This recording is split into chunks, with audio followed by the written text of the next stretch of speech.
पूर्व श्लोक में भगवान ने जिस क्षमता की बात कही है, आगे के 2 श्लोकों में उसी को सुनने के लिए आज्ञा देते हुए उसकी महिमा का वर्णन करते हैं। एषा ते अभिहिता सांख्ये बुद्धिर्योगे त्विमां शृणु बुद्ध्या युक्तो यया पार्थ कर्म बंधन प्रहास्यसि। यह तो प्रकरण संबंध विच्छेद करने के लिए आया है, अर्थात पहले सांख्य का प्रकरण कह दिया, अब योग का प्रकरण कहते हैं। यह ऐसा शब्द पूर्व श्लोक में वर्णित संबुद्धि के लिए आया है। इस संबुद्धि का वर्णन पहले संयोग में अच्छी तरह किया गया है। देही का ठीक ठीक विवेक होने पर क्षमता में अपनी स्वतः सिद्धि स्थिति का अनुभव हो जाता है, कारण कि देह में राग रहने से ही विषमता आती है। इस प्रकार सांख्य योग में तो समबुद्धि का वर्णन हो चुका है, अब इसी समबुद्धि को तो कर्म योग के विषय में सुनो।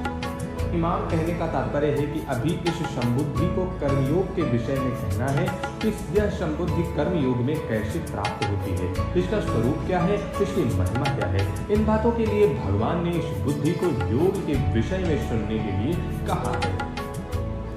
बुद्ध्या युक्तो यया पार्थ कर्म बंधम प्रहास्यसि। अर्जुन के मन में युद्ध करने से पाप लगने की संभावना थी, परंतु भगवान के मन में कर्मों में विषम बुद्धि होने से ही पाप लगता है।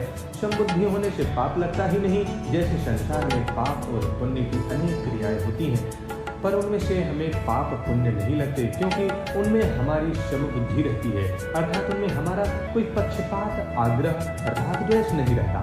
ऐसे ही तो समबुद्धि से युक्त रहेगा तो तेरे को भी ये कर्म बंधन कारक नहीं होंगे। इसलिए अध्याय के 7वें श्लोक में अर्जुन ने अपने कल्याण की बात पूछी थी, इसलिए भगवान कल्याण के मुख्य मुख्य साधनों का वर्णन करते हैं। पहले भगवान ने सांख्य योग का साधन बताकर कर्तव्य कर्म करने पर बड़ा जोर दिया कि क्षत्रिय के लिए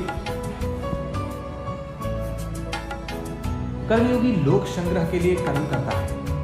लोक संग्रह के लिए कर्म करने से अर्थात निस्वार्थ भाव से लोक मर्यादा सुरक्षित रखने के लिए लोगों को उन मार्ग से हटाकर सन्मार्ग में लगाने के लिए कर्म करने से क्षमता की प्राप्ति सुगमता से हो जाती है। क्षमता की प्राप्ति होने से कर्मयोगी कर्म बंधन से सुगमता पूर्वक छूट जाता है। यहाँ 39वें श्लोक 30वें श्लोक के बाद ही ठीक बैठता है और यह वही आना चाहिए। कारण यह है कि इस श्लोक में 2 निष्ठाओं का वर्णन है।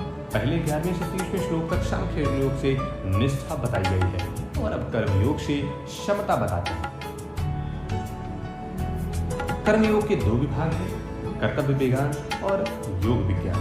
भगवान ने 21वें और 37वें श्लोक तक कर्तव्य विज्ञान की बात कही है। पूर्व श्लोक में भगवान ने जिस क्षमता की बात कही वह सांख्य योग और कर्म योग दोनों साधनों से प्राप्त हो सकती है। जो करना चाहिए उसको ना करना भी अकर्तव्य है और जो नहीं करना चाहिए उसको करना भी अकर्तव्य है, जिसमें अपने सुख की इच्छा का त्याग करके दूसरों की इच्छा या दूसरों को सुख पहुंचाया जाए और जिसमें अपना भी हित हो तथा दूसरे का भी हित हो, वह कर्तव्य कहलाता है। कर्तव्य का पालन करने से योग की प्राप्ति अपने आप हो जाती है। कर्तव्य का पालन किए बिना मनुष्य योगारूढ़ नहीं हो सकता। योग की प्राप्ति होने पर तत्व ज्ञान स्वतः हो जाता है और जो कर्म योग तथा ज्ञान योग दोनों का परिणाम